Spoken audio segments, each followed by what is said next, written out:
Well, I wasn't poor by most people's standards, but I came from a family with a poor attitude, if you know what I mean. Because rich, poor, middle class, poverty starts with a fundamental attitude. So I was in Hawaii, I was 9 years old. My father was the head of education. So when I was 9 years old, I moved to this rich kid's school.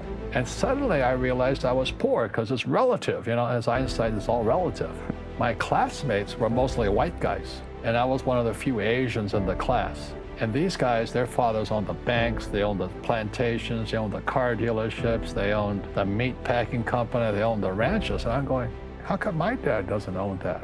So I remember raising my hand when I was 9 years old, talking to my fourth grade teacher, and I said, when am I going to learn about money? And she says, we don't teach money at school. I said, why not? Because the government doesn't let us teach that subject. The government tells us what we can teach and what we can't teach.